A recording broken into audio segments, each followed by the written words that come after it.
Saudara, puasa Ester adalah doa yang melahirkan terobosan ilahi. Bila kita membaca berdasarkan Efesus 4 ayat 15 sampai 17, saudara, dikatakan di Ester 4 ayat 16, pergilah, kumpulkanlah semua orang Yahudi yang terdapat di Susan, dan berpuasalah untuk aku, janganlah makan dan janganlah minum selama 3 hari 3 malam. Aku serta dayang-dayangku pun akan berpuasa. Demikian, saudara. Di sini ada doa dan puasa yang dilakukan karena bangsa Yahudi mengalami masa krisis. Puasa Ester ini terjadi saat bangsa Yahudi diambang kehancuran total, saudara. Jadi ini ada Haman yang sangat iri kepada Mordekai dan dia memerintahkan untuk memusnahkan bangsa Yahudi. Di tengah krisis nasional itu, Ratu Ester menyadari bahwa posisinya di istana bukan kebetulan, namun sebelum bertindak, ia tidak mengandalkan kekuatannya sendiri, melainkan mengandalkan kuasa Allah melalui doa dan puasa. Dikatakan Ester 4 ayat 14, sebab jika engkau berdiam diri pada saat ini, maka kelepasan dan pertolongan akan datang dari tempat lain. Puasa Ester ini menjadi momen penyerahan total di mana manusia berhenti mengandalkan dirinya dan mengundang intervensi ilahi dalam sejarah. Apa itu puasa Ester? Puasa Ester ini adalah puasa total, tidak makan dan tidak minum selama 3 hari 3 malam. Ini berbeda dari puasa biasa karena ini hanya biasa itu hanya menahan makan, tapi puasa ini tindakan ekstrim iman saat genting. Sebuah doa tanpa suara disertai pengorbanan tubuh dan jiwa. Puasa ini disebut juga puasa peperangan rohani, spiritual warfare fasting. Sebab tujuannya bukan sekedar permohonan pribadi, tetapi pembebasan umat Allah dari rencana jahat musuh. Mengapa Ester berpuasa?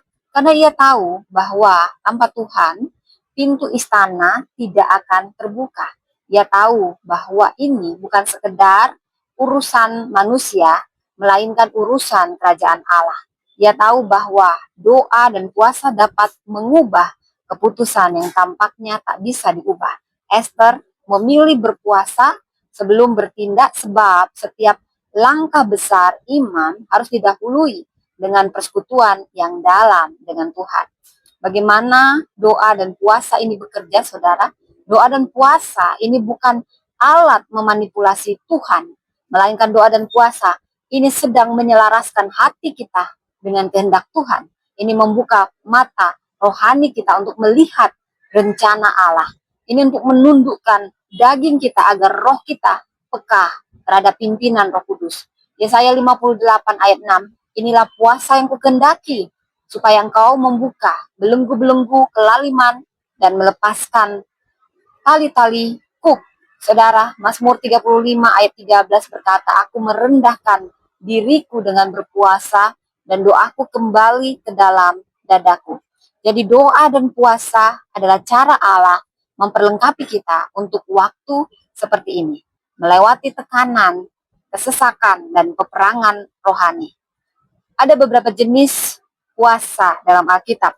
Puasa total, Ester 4 ayat 16, tidak makan dan tidak minum. Ini dalam waktu singkat dan ini untuk krisis mendesak. Puasa parsial, Daniel 10 ayat 2 sampai 3. Ini menahan diri dari makanan tertentu selama masa tertentu. Puasa pribadi, Matius 6 ayat 16 sampai 18. Ini dilakukan secara pribadi untuk mendekatkan diri kita pada Tuhan. Puasa nasional, Yoel 2 ayat 15-17 ini dilakukan secara bersama-sama untuk pertobatan dan pembaruan bangsa. Puasa pelayanan dan pengutusan, Kisah Rasul 13 ayat 2-3, ini sebelum pelayanan besar, gereja berpuasa untuk mendapatkan arah Tuhan. Situasi kapan kita harus berdoa dan berpuasa? Saat menghadapi krisis besar, seperti Ester dan bangsa Yahudi, saat kita butuh terobosan ilahi, pintu tertutup, jalan buntu, dan keputusan penting. Saat kita mau melangkah dalam pelayanan atau panggilan baru, saat ada rasa takut dan tekanan menindai jiwa, saat kita menantikan jawaban Tuhan atau pemulihan keluarga, bangsa, atau gereja. Jadi bagaimana hasil dari doa dan puasa Ester? Maka pintu yang tertutup akan terbuka. Ester diterima raja tanpa dipanggil. Ada rencana jahat yang dibalikkan, dibatalkan, dibalikkan.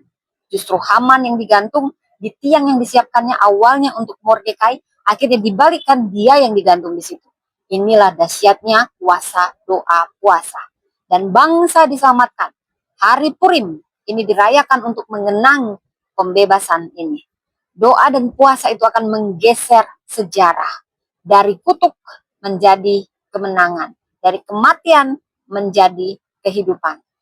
Jadi, puasa Ester ini mengajarkan kita bahwa krisis adalah kesempatan untuk mengalami kuasa Allah, bahwa doa dan puasa ini adalah senjata rohani paling kuat di waktu genting. Bahwa kita dipanggil bukan kebetulan dan diperlengkapi melalui doa dan puasa untuk waktu seperti ini. Dikatakan di Matius 17 ayat 21. Jenis ini tidak dapat diusir kecuali dengan berdoa dan berpuasa. Puasa bukan sekedar menahan lapar, tetapi menyiapkan hati untuk terobosan. Tuhan memberkati.